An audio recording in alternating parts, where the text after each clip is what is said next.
lots of changes. You got a little spring in your step now.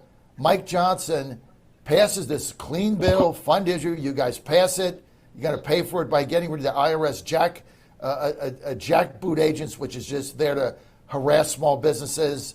But Schumer says it's dead on arrival. Everybody says it's dead. Biden says he's going to veto it. What happens to that now, Matt?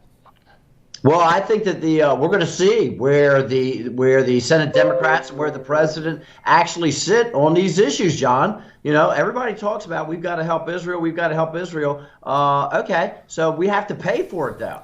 The nation right now is $33 trillion in debt, and we're looking at accumulating about another $2 to $3 trillion every single year of debt that we're going to add to that. We have to start paying for whatever we're going to do.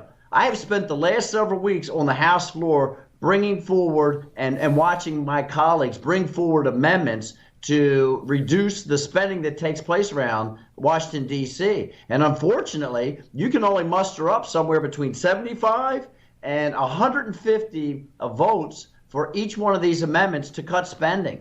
There's 221 Republicans in the House of Representatives right now. Why is it that every single Republican isn't voting to reduce spending, John?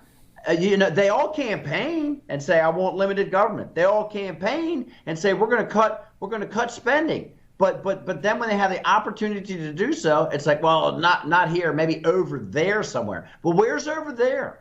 Where's over there? We cannot continue down this path. And so when I see that Mike Johnson at least begins from the same place that I am, and it's that, okay, we're going to send support to our ally Israel. However, we're going to pay for that. And we're going to take that money from the IRS out of the additional funding that has already been sent to them. If Chuck Schumer wants to show the American people that he would rather side with a bunch of, as you say, jackbooted IRS agents instead of Israel, then he can explain that to the Jewish community in New York and across this nation. I can tell you right now, the people of Montana, they wouldn't care if you took that money from the IRS and put it on a barge and sent it out in the middle of New York Harbor and put it on fire, because it would be better spent than trying to have the IRS continue to harass American citizens. We had 20 fully armed, fully body armored IRS agents raid a gun store in Great Falls, Montana. I don't want to see that happen again. It was wrong then. It's wrong now. Let's go ahead and use that money for something useful. Congressman, I want to get to the Farm Bill. By the way, everything you said, I agree with you 100%.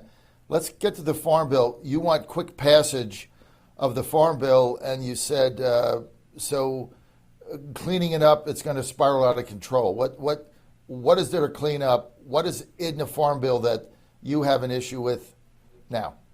So we have the good parts of the Farm Bill. There's 20% of it, John, that's actually focused on agriculture, okay? The other 80% is all social programs. And we've seen such an incredible increase in SNAP and TANF, the social programs, the food programs within the Farm Bill during COVID, that there's absolutely no reason that we can't rein that back. There's no reason for it. When you shut down businesses, you keep people from being able to keep their businesses open. You keep all the employees from being able to go to work. The government created that problem during COVID. And so I can understand that they had to provide some additional assistance to folks. But guess what? It's over. COVID's over. People are back to work. Businesses are open. Let's reduce now that amount of social spending that was going on. This is what the Democrats are so good at. They increase that spending, and then they never, ever, ever want to rein it back in. And that's where we have to take the reins. The Republicans have the majority here in the House and say there's no justification to have those the spending at those levels.